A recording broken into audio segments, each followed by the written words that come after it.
Welcome to Civil Engineering Licensure Examination Reviewer for practical questions on mathematics. Transportation Engineering, Part 2. Problem number 11. What is maximum ideal capacity of one lane of a 4-lane highway? Letter A. 1900 passenger cars per hour. Letter B. 2400 passenger cars per hour. Letter C. 4,400 passenger cars per hour. Letter D. 8,800 passenger cars per hour. The correct answer is letter B. 2,400 passenger cars per hour. Problem number 12.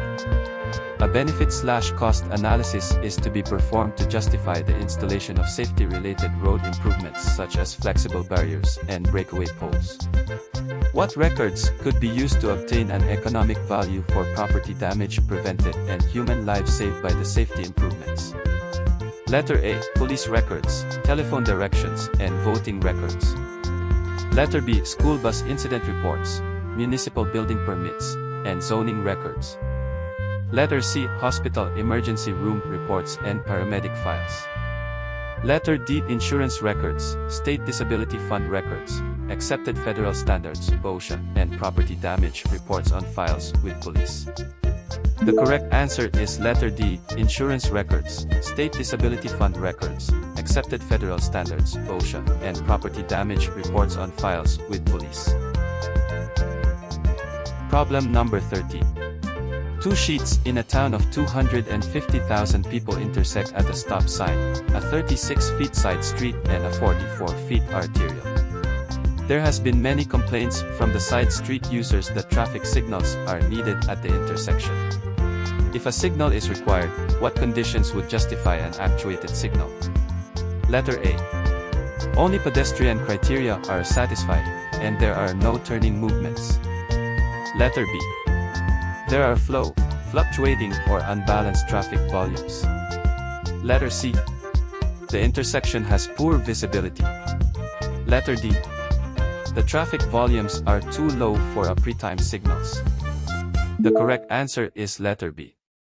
There are flow, fluctuating, or unbalanced traffic volumes. Problem number 14. Two sheets in a town of 250,000 people intersect at a stop sign, a 36-foot side street and a 44-feet arterial.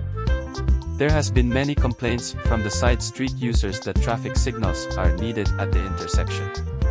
Explain the criteria for arriving at a recommendation when deciding whether to signalize to intersection. Letter A. Compare actual conditions to the warrant criteria.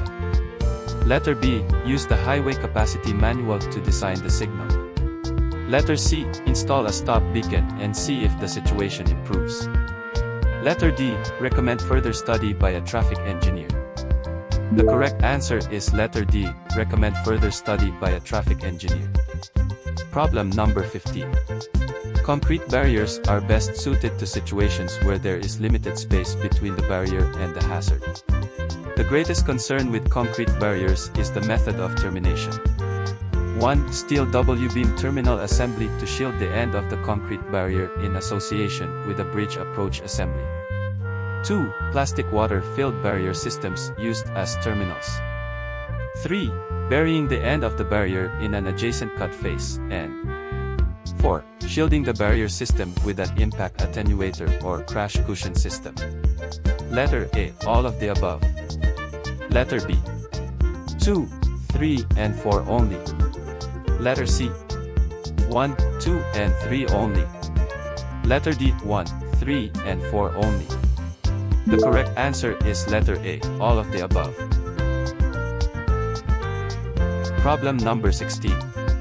According to the American Association of State Highway and Transportation Officials Highway Safety Manual, which network screening method is the most appropriate for determining the crash frequency at several intersections along a roadway segment? Letter A. Sliding window method. Letter B. Peak searching method. Letter C. Simple ranking method. Letter D. Node searching method. The correct answer is letter C. Simple ranking method. Problem number 17. There have been several reports of crashes along a roadway segment, all crashes involving vehicles colliding with a drainage head wall at the edge of the pavement. As a part of a project to reduce the crash frequency along the roadway segment, a city engineer reviews the design plans for the head wall. Which step in the AASHTO's Highway Safety Manual roadway safety management diagnosis process is being performed by the city engineer? Letter A. Review safety data. Letter B. Assess supporting documents. Letter C. Assess field conditions. Letter D. Screen and evaluate results. The correct answer is letter B. Assess supporting documents. Problem number 18. 4 different locations along a highway each have large numbers of crashes of particular types. One roadway segment is the site of many wet pavement crashes. Another roadway segment is the site of many crashes involving pedestrians. A signalized intersection is the site of many right-angle crashes. An unsignalized intersection is the site of many collisions of driveways. Per the AASHTO Highway Safety Manual, which of the following contributing factor is likely to be a common factor in all these crashes? Letter A. Inadequate pavement markings. Letter B. Limited sight distance. Letter C. Narrow lanes. Letter D. Excessive speed. The correct answer is letter D. Excessive speed. Problem number 19. Which assumption, impact speed, or coefficient of friction, produces the greatest possible error in initial speed calculations? Letter A. The impact speed is more sensitive to error. Letter B. The impact speed and coefficient of friction are equally sensitive to error. Letter C. The impact speed is more sensitive to error over 50 miles per hour or 80 kilometers per hour. Letter D. The coefficient of friction is more sensitive to error. The correct answer is letter D. The coefficient of friction is more sensitive to error.